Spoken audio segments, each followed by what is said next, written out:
As a technical editor for MBR magazine, I get asked a lot if there's one component that's transformed the way we ride mountain bikes.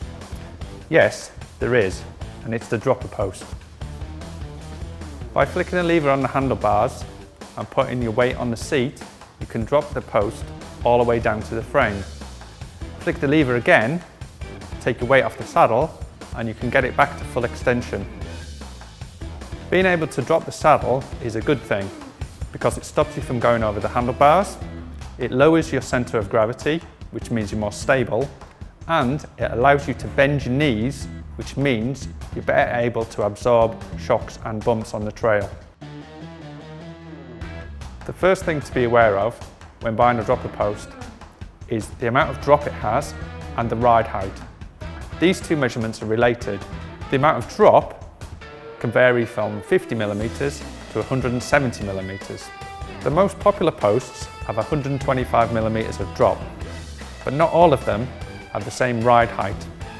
This is the distance measured from the collar to the saddle rails.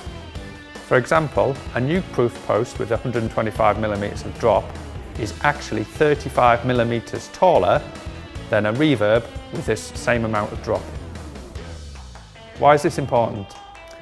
It's important because if you have a small frame and you don't have a lot of seat posts showing, or you're using a frame with an interrupted seat tube and you run a 125mm post, your saddle might be too high, so you might have to go down to a 100mm post. The next thing to decide is whether you want preset or infinite adjustment. Dropper posts with preset adjustment allow you to drop the travel in preset chunks. So for example, you start at 125mm, drop it to 75, then all the way to the bottom. Posts like this take some of the guesswork out of adjustment. Infinitely adjustable posts allow you to drop the post to any point in its travel. This is a good thing because it allows you to set the height exactly for the terrain you're riding on, and you can make fine-tune adjustments as you're riding along.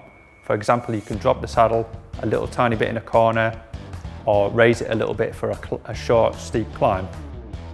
For this reason, infinitely adjustable dropper posts have become the most popular, and it's what we recommend here at MBR magazine. Most dropper posts come in two common sizes, 30.9 and 31.6mm.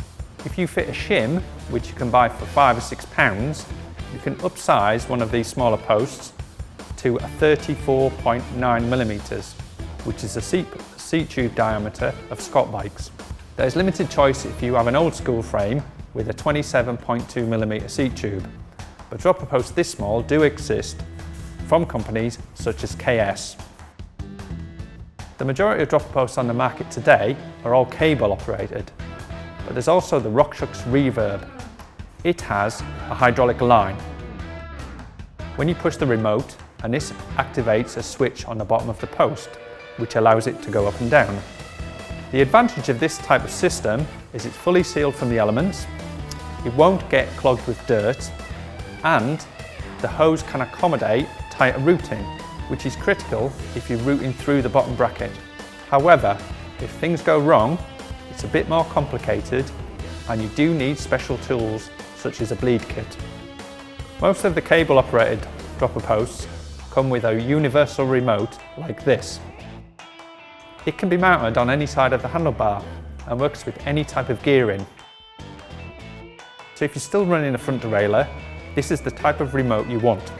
If you've ditched the front derailleur and you're running a one-by system, it's worth investing in an Underbar remote such as this one.